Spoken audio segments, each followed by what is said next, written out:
ആമേൻ. Hallelujah. ലൂക്കോസിന്റെ പുസ്തകം 21 അധ്യായത്തിന് 36 വാക്യം ഒന്ന് വായിച്ചു. ലൂക്കോസ് 21:36. വിഷമാറ് പറ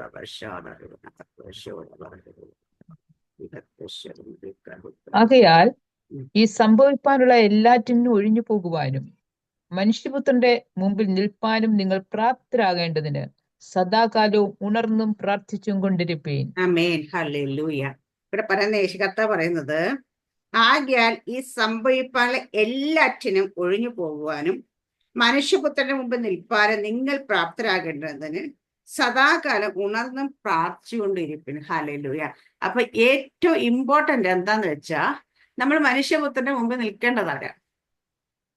ആ നിൽക്കുമ്പോൾ യോഗ്യരായി നിൽക്കണം. അപ്പൊ അതിനു വേണ്ടിയിട്ട് നമ്മൾ സദാകാലം ഉണർന്നും പ്രാർത്ഥിച്ചും കൊണ്ടിരിക്കണം എന്നാ പറയുന്നത്. ഹല്ലേലൂയ. അപ്പൊ നമ്മൾ ഇവിടെ ഭൂമിയിൽ എന്തൊക്കെയോ ചെയ്തു കൂട്ടിയത് കൊണ്ടോ എന്തൊക്കെയോ ഹല്ലേലൂയ പ്രകടനം കാണിച്ചതുകൊണ്ടോ കാര്യമൊന്നുമില്ല. എന്താ പറയാ, നമ്മൾ എപ്പോഴും ഉണരേണ്ടതും, എന്താ ആത്മാവിൽ ഉണരേണ്ടതും പ്രാർത്ഥിക്കേണ്ടത് എന്തിനു വേണ്ടിയാന്ന് വെച്ചാൽ നിത്യത നഷ്ടപ്പെടാതിരിക്കാൻ വേണ്ടിയിട്ടായിരിക്കണം. അവിടെ നിൽക്കുമ്പോൾ ലജ്ജിച്ചു പോകാതിരിക്കാൻ വേണ്ടിയിട്ടായിരിക്കണം. ഹല്ലേലൂയ. നമ്മൾക്ക് എല്ലാവർക്കും ഇന്നത്തെ പ്രാർത്ഥനകളൊക്കെ നോക്കിക്കഴിഞ്ഞാൽ എന്തൊക്കെയോ ലഭിക്കാൻ വേണ്ടി, എന്തൊക്കെയോ നേടാൻ വേണ്ടി, എന്തൊക്കെയോ കിട്ടാൻ വേണ്ടി ഹല്ലേലൂയ പ്രാർത്ഥിക്കും. പക്ഷെ ആരെങ്കിലും കർത്താവേ നിത്യതയെ കാണുമ്പോൾ ഹല്ലേലൂയ എനിക്ക് ലജ്ജിച്ചു പോകാൻ നിൽക്കാൻ വേണ്ടി, അങ്ങയുടെ മുമ്പ് നിൽക്കുമ്പോൾ ഹല്ലേലൂയ ഞാൻ തള്ളപ്പെടാതിരിക്കാൻ വേണ്ടി എന്ന് പറഞ്ഞവൾ ആരെങ്കിലും പ്രാർത്ഥിക്കുന്നുണ്ടോ? ഇല്ല. ഹല്ലേലൂയ. കാരണം എന്താണ്ട് നമ്മുടെയൊക്കെ ചിന്ത നമ്മളെല്ലാം ഭയങ്കര പെർഫെക്റ്റ് ആണെന്നാ. ഹല്ലേലൂയ. പക്ഷേല് നമ്മളിവിടെ ഇത് നമുക്കിവിടെ കർത്താവ് യേശുക്രിസ്തു പറഞ്ഞുകൂടാ. എല്ലാ അപ്പോസ്തലന്മാരും നമ്മളോട് പറഞ്ഞിട്ടുണ്ട്. ലേഖനങ്ങളെല്ലാം നിരത്തി പറഞ്ഞിട്ടുണ്ട്. ഹല്ലേലൂയ. ഇവിടെ സുവിശേഷങ്ങളിലൊക്കെ എഴുതി യേശുക്കർത്താവ് പലയിടത്ത് ഇത് ആവർത്തിച്ച് പറയുന്നുണ്ട്. എന്താ പറയുക, കാരണം ഇത് അത്രത്തോളം ഇമ്പോർട്ടന്റ് ആണ്. പക്ഷെ ഇന്ന് എത്ര പേര് ഇതിനെക്കുറിച്ച് ആവർത്തിച്ച് പറയുന്നുണ്ട്, നമ്മളെ പഠിപ്പിക്കുന്നുണ്ട്. എല്ലാ ദിവസവും നമ്മൾ പ്രാർത്ഥിക്കണം. എന്തിനു വേണ്ടിയിട്ടാ? കർത്താവെ നിൽക്കുന്നത് കൃപയാലാണ്. ഞാൻ വീഴാതെ വണ്ണം നിൽക്കാൻ എന്നെ സഹായിക്കണം. ഇന്നത്തെ കാലഘട്ടം നമ്മൾ നോക്കിക്കഴിഞ്ഞാൽ നമുക്ക് പറയാൻ പറ്റും, നോഹയുടെ കാലത്തെക്കാട്ട് കഷ്ടമായ കാലഘട്ടം. മ്ലേച്ഛത നിറഞ്ഞ വൃതന്മാരെ പോലെ തെറ്റിച്ച് കളയുന്ന, വീഴാതെ നിൽക്കാൻ പ്രയാസപ്പെടേണ്ടുന്ന ഒരു കാലഘട്ടമാണ്. ഇന്ന് പലരും ഒഴുക്കിനെതിരെ ഇങ്ങനെ നീന്താൻ, നമ്മളെപ്പോഴും ഒഴുക്കിനെതിരെ പോകേണ്ടുന്ന ആൾക്കാർ, പക്ഷെ ഇന്ന് ഒഴുക്കിനനുസരിച്ച് പോയിക്കൊണ്ടിരിക്കുന്ന ആൾക്കാരെ നമ്മൾ കാണുന്നത്. ഹല്ലേലൂയ. നമ്മൾ ഇന്നലത്തെ നമ്മുടെ വചനഭാഗം നമ്മൾ വായിച്ച് പഠിച്ച് കേട്ടവർക്ക് എല്ലാവർക്കും അറിയാം. ഹല്ലേലൂയ. ആ വചനത്തിൽ കൃത്യമായിട്ട് കിങ്ഡത്തിൽ നിൽക്കുമ്പോഴേ കിങ്ഡം ദൈവരാജ്യത്തിൽ നമ്മൾ നിൽക്കുമ്പോൾ എങ്ങനെ നിൽക്കണം, ഓരോരുത്തർ എങ്ങനെ ആയിരിക്കണം എന്നെല്ലാം കൃത്യമായി വചനം നമ്മളെ പഠിപ്പിക്കുന്നു. അപ്പൊ നമുക്ക് പഠിപ്പിക്കാനായിട്ട് വചനം ഇല്ലാഞ്ഞിട്ടല്ല, നമുക്ക് പഠിക്കാനായിട്ട് വചനം ഇല്ലാഞ്ഞിട്ടല്ല, പക്ഷെ നമ്മൾ അത് കേട്ട് അനുസരിച്ച് നിൽക്കാത്തതിന്റെ പ്രശ്നമാണ്. ഹല്ലേലൂയ. അപ്പൊ ഇവിടെയൊക്കെ നമ്മൾ കാണേണ്ട കാര്യം വെച്ചാൽ, ഇവിടെ നമ്മൾ 36 വാക്യം വായിക്കുന്നു. 37-35 വായിക്കാന്ന്. നിങ്ങളുടെ ഹൃദയം അതിഭക്ഷണത്താലും മദ്യപാനത്താലും ഉപജീവന ചിന്തകളാലും ഭാരപ്പെട്ടിട്ട് ആ ദിവസം നിങ്ങൾക്ക് പെട്ടെന്ന് കണി പോലെ വരാതിരിപ്പാൻ സൂക്ഷിച്ചുകൊള്ളുവീൻ. അത് സർവഭൂതലത്തിലും വസിക്കുന്ന ഏവർക്കും വരും. ആമേൻ. ഹല്ലേലൂയ. അപ്പൊ നമ്മുടെ ഹൃദയം എപ്പോഴും എന്താ? ഭക്ഷണത്താലും മദ്യപാനത്താലും ഉപജീവന ചിന്തകളാലും ഭാരപ്പെട്ടിട്ട് ആ ദിവസം നിങ്ങൾക്ക് പെട്ടെന്ന് കെണി പോലെ വരാതിരിക്കാൻ സൂക്ഷിച്ചു കൊണ്ടുവരും. അപ്പൊ നമ്മുടെ ഹൃദയം ആണ് എന്ത് തിന്നും, എന്ത് കുടിക്കും, എന്തുടുക്കും, എന്നതിനൊക്കെ കുറിച്ച് വിചാരപ്പെട്ടുകൊണ്ടേ ഇരിക്കുന്നു പറയുന്നതാണ് കഥ. ഇവിടെ പറയുന്നത് ഉപജീവന ചിന്തകളാണ്. നമ്മുടെ ഉള്ളിൽ ദൈവത്തിന്റെ വചനം ഏറ്റവും ഇമ്പോർട്ടന്റ്. കർത്താവ് പറഞ്ഞൊരു ഉപമയാണ് വിതക്കാരന്റെ ഉപമ. അവിടെ പറഞ്ഞതിനകത്ത് വിതക്കാരൻ വിത്ത് വിതയ്ക്കാൻ പുറപ്പെട്ട് ഈ വിത്ത് വീണിട്ട് മുള്ളിനിടയിൽ വീണത് പോലെ ഞെരുക്കി കളയുന്നു. വഴിയരെ വീണ പോലെ പറവൾ കൊത്തിക്കൊണ്ടു പോകുന്നു. പാറപ്പുറത്ത് വീണവരെ മുളച്ചിട്ട് പെട്ടെന്ന് വേരില്ലാതെ ഉണങ്ങിപ്പോകുന്നു. ഇതൊന്നും ഫലം പുറപ്പെടുവിക്കുന്നില്ല. നല്ല നിലത്ത് വീണ വിത്തിന് മാത്രമേ ഫലം പുറപ്പെടുവിക്കാൻ കഴിയൂ. നല്ല നിലം എന്ന നല്ല ഹൃദയം എന്ന് വെച്ചാൽ ചിന്തകളും വിചാരങ്ങളും ഭാരങ്ങളും ഒന്നുമില്ലാതെ ഒരു വചനത്തെ ഏറ്റെടുത്താൽ മാത്രമേ അതിന് ഫലം പുറപ്പെടുവിക്കാൻ പറ്റുള്ളൂ. ഇന്നിരിക്കും ഞാൻ ഉൾപ്പെടെ നമുക്ക് ആർക്കെങ്കിലും ഭാരമില്ലെന്ന് പറയാൻ പറ്റുമോ? ചിന്തയില്ലെന്ന് പറയാൻ പറ്റുമോ? ഹല്ലേലൂയ. ഓരോ കാര്യങ്ങളെ കുറിച്ച് നമ്മൾ ചിലപ്പോഴൊക്കെ ആലോചിക്കും, നമ്മൾ എന്ത് മണ്ടന്മാരാ. സത്യം ചിലപ്പോഴൊക്കെ ഞാൻ ആലോചിക്കാറുണ്ട്. കാര്യം വെച്ചാൽ ആദ്യം അന്ത്യം അറിയുന്ന ദൈവം, ആരംഭത്തിന് അവസാനം പറയുന്ന ദൈവം നമ്മുടെ എല്ലാവരുടെയും ഡെസ്റ്റിനി എല്ലാം എന്താ പറയാ, ദൈവം നമ്മൾ ജനിക്കും പോലും മരിക്കുമുള്ള കാര്യങ്ങൾ ദൈവം സെറ്റ് ചെയ്ത് വെച്ചിട്ടുണ്ട് അല്ലേ? അതങ്ങനെ നടക്കത്തുള്ളൂ. അതിനകത്തൊരു വള്ളിക്കോ പുള്ളിക്കോ വ്യത്യാസം വരുത്താൻ പറ്റത്തില്ല. കർത്താവ് പറഞ്ഞിട്ടുണ്ട്, നിന്റെ തലയിലെ മുടി എത്രയുണ്ടെന്ന് അറിയുന്നു, ഞാൻ താഴെയൊന്നും അല്ലെങ്കിൽ ഒന്നും വീഴ ഞാൻ അറിയാതെ വീഴത്തില്ല. ഇത്രത്തോളം നമ്മൾ കരുതുന്നൊരു ദൈവം ഉണ്ടായിട്ട് പിന്നെ നമ്മളെന്തിനാ ഇത്ര ചിന്തിച്ച് ആകുലപ്പെടുന്നത്? നാളെ എന്താകും, മറ്റന്നാ എന്താകും, അടുത്ത മാസം എന്താകും, അടുത്ത വർഷം എന്താകും, എന്തിനായി ചിന്തിക്കുന്നത്? കാര്യം അപ്പൊ ദൈവം നമ്മളോട് പറഞ്ഞിട്ടുണ്ട്, ആമേ ഭയപ്പെടേണ്ട, ഞാൻ നിന്റെ കൂടെയുണ്ട്. ഹല്ലേലൂയ. അല്ലെങ്കിൽ ഈ ലോകത്ത് നിനക്ക് കഷ്ടമുണ്ട്, സാരമില്ല, ഭയപ്പെടേണ്ട. ഇതെല്ലാം പറയുമ്പോഴും നമ്മളിതെല്ലാം പഠിച്ച് തിയറി ആയിട്ട് നമ്മുടെ ഉള്ളിൽ ഇരിക്കുമ്പോഴും പ്രാക്ടിക്കൽ ലൈഫിൽ നമ്മൾ ഇതൊന്നും അപ്ലൈ ചെയ്യുന്നേ ഇല്ല. കർത്താവ് യേശുക്രിസ്തു ഒരിക്കുന്നത് ഞാനാകുന്നു വാതിൽ. ഹല്ലേലൂയ. അപ്പൊ വാതിലാകുന്ന കർത്താവ് നിൽക്കുമ്പം നമ്മൾ ഉണ്ടെന്ന് പറയുന്ന കർത്താവ് യേശുക്രിസ്തു, മഹത്വത്തിന്റെ പ്രത്യാശ ക്രിസ്തു നമ്മളിൽ ഇരിക്കുകയാണ്. ഹല്ലേലൂയ. വാതിലാകും നമ്മൾ ഇരിക്കുക. ഈ വാതിൽ നമ്മുടെ അകത്തിരിക്കുന്നവനുമായിട്ട് നമ്മൾ നടക്കുമ്പോൾ, അയ്യോ എനിക്ക് വഴി തുറന്നില്ലേ, വാതിൽ തുറന്നില്ലേ, നമ്മൾ പറയല്ലേ. ഹല്ലേലൂയ. സകലത്തെയും കാൽക്കീഴിലാക്കിയ കർത്താവ് നമ്മുടെ അകത്തിരിക്കുക. നമ്മൾ ഒറ്റയ്ക്കല്ല നടക്കുന്നത്. ഞാൻ ഇന്നലെ യോഹന്നാന്റെ സുവിശേഷം കുറച്ച് ഭാഗം വായിച്ച അതിനകത്തൊക്കെ കർത്താവ് എഴുതിയേക്കുന്നുണ്ട്. കർത്താവ് കൃത്യമായി പറയുന്നുണ്ട്, ഞാൻ നിങ്ങൾക്ക് മുമ്പായി പോകുന്നു. ഹല്ലേലൂയ. അപ്പൊ അവിടെ നിങ്ങളുടെ വലം കറിഞ്ഞപ്പോൾ അല്ലെങ്കിൽ നമ്മൾ അത് ഇങ്ങനെ ഒരു വാക്യം, അപ്പൊ ഞാൻ പെട്ടെന്ന് യെശയ്യാപ്രവാചകന്റെ പുസ്തകത്തിൽ കർത്താവ് പറയുന്നുണ്ട്, ഹോരേശ് രാജാവിനോട് പറയുന്നപ്പോ ആ ഭാഗം ഞാൻ കണ്ടപ്പോ ഞാനോട് ഇത്രയൊക്കെ കർത്താവ് പറയുന്നത്, ഇത്രയെല്ലാം പറഞ്ഞിട്ടും നമ്മുടെ തലയ്ക്കകത്തോട്ട് ഇതൊന്നും കേറുന്നില്ലല്ലോ. അപ്പൊ കർത്താവ് യേശുക്രിസ്തു നമ്മുടെ കൂടെ ഞാനാകും നല്ല ഇടയൻ, ഇടയനും ആടുകളുടെ ഉടമസ്ഥൻ മല കൂലിക്കാൻ ചെന്നവരെ ഓടിപ്പോകുന്നു. അപ്പൊ ഞാനാണെങ്കിൽ നിങ്ങളുടെ നല്ല ഇടയനാണ്, ഞാൻ ആടുകൾക്ക് വേണ്ട ജീവനെ കൊടുക്കും, ഞാൻ നിങ്ങളുടെ കൂടെ, ഞാൻ വാതിലാകുന്നു, എനിക്കൊക്കെ രക്ഷ, ഇങ്ങനെയൊക്കെ പറഞ്ഞിട്ട് നല്ല കൂലിക്കാരായ എന്ത് ചെയ്യുന്ന വെച്ചാൽ ചെന്നാൽ വരുന്ന ആടിനെ ഇട്ട് ഓടിപ്പോകും. പക്ഷെ നല്ല ഇടയൻ കൂടിപ്പോകത്തില്ല. എന്ന് വെച്ച് കഴിഞ്ഞാൽ നമ്മുടെ ജീവിതത്തിൽ ഒരു ബുദ്ധിമുട്ട് വരുമ്പോഴോ പ്രയാസം വരുമ്പോഴോ മറ്റുള്ളവരെല്ലാം ഓടിപ്പോയാലും ഓടിപ്പോകാതെ കൂടെ നിൽക്കുന്ന കർത്താവ് നമ്മുടെ കൂടെ ഉണ്ടെന്ന് കർത്താവ് പറഞ്ഞു പഠിപ്പിക്കുന്നു നമ്മളെ. ഇതെല്ലാം പറഞ്ഞാലും നമുക്ക് പിന്നെയും ആകുലതയാണ്, വിഷമമാണ്, പ്രയാസമാണ്. അപ്പൊ ഞാനൊരു കാര്യം എപ്പോഴും നിങ്ങളോട് പറയാം, നമ്മുടെയൊക്കെ ജീവിതത്തിൽ പിശാച് എന്തെങ്കിലും തിന്മയ്ക്കായിട്ട് കൊണ്ടുവരുമ്പോഴും ദൈവം അനുവദിക്കാതെ നമ്മുടെ ജീവിതത്തിലേക്ക് വരുത്തില്ല. വന്നു കഴിഞ്ഞാൽ അത് ദൈവം നന്മയ്ക്കാക്കി മാറ്റും. അത് നമ്മുടെ ജീവിതത്തിൽ നന്മയാക്കി മാറ്റുന്നേ. കാരണം വെച്ചാൽ ദൈവത്തിനെ കണ്ണ് വെട്ടിച്ചിട്ടല്ല പിശാച് നമ്മുടെ ജീവിതത്തിലേക്ക് കയറുക. പല ആൾക്കാരുടെ വിചാരം, നമുക്കൊരു നെഗറ്റീവായിട്ട് കാര്യം സംഭവിക്കുമ്പോൾ, അല്ലെങ്കിൽ നമ്മുടെ ജീവിതത്തിൽ ഒരു പ്രോബ്ലം വരുമ്പോൾ, ഒരു പ്രതിസന്ധി വരുമ്പോൾ, അയ്യോ പിശാച് കൊണ്ടിട്ടതിനെ ശാസിക്കലാണ് ഭയങ്കരമായിട്ട്. കർത്താവിന്റെ കണ്ണ് വെട്ടിച്ചിട്ടല്ല പിശാച് അത് കൊണ്ടുവന്നേക്കുന്നത്, കർത്താവ് അത് അനുവദിച്ചു കൊടുക്കുന്നതാണ്. കാരണം ഈ അനുവദിച്ചു കൊടുക്കുന്നത് എന്തിനാന്ന് ചോദിച്ചാൽ, നീ ആ പ്രതിസന്ധി കൂടെ പ്രതികൂലത്തിനെ കടന്നു പോകുമ്പോൾ നീ ശക്തിപ്പെടത്തോളൂ. നീ അതിപ്പോ കുറച്ചും കൂടെ എന്നിലേക്ക് അടുത്ത് വരത്തുള്ളൂ. നീ കുറച്ചും കൂടെ തന്നെത്താനെ എന്താ പറയുക ഇൻഡിപെൻഡന്റ് ആകാൻ പഠിക്കത്തുള്ളൂ. നമ്മുടെ ജീവിതത്തിൽ ഒരു വിഷയം വരുമ്പോഴാണ് നമ്മൾ ബോൾഡ് ആകുന്നത്, കുറച്ചും കൂടെ നമ്മുടെ വിശ്വാസം കുറച്ച് വർദ്ധിക്കുന്നത്, നമ്മുടെ പ്രാർത്ഥന കുറച്ചുകൂടെ വർദ്ധിക്കുന്നത്, നമ്മൾ ദൈവത്തോട് കൂടുതൽ അടുത്ത് ചെല്ലുന്നത്. അപ്പൊ കർത്താവ് നമ്മൾ അറിയാണ്ട് നമ്മുടെ ജീവിതത്തിൽ ഒരു വിഷയം കടന്നു വരത്തില്ല. ഹല്ലേലൂയ. ഫസ്റ്റ് ജോൺ 2:28 വായിക്കും സിസ്റ്റർ.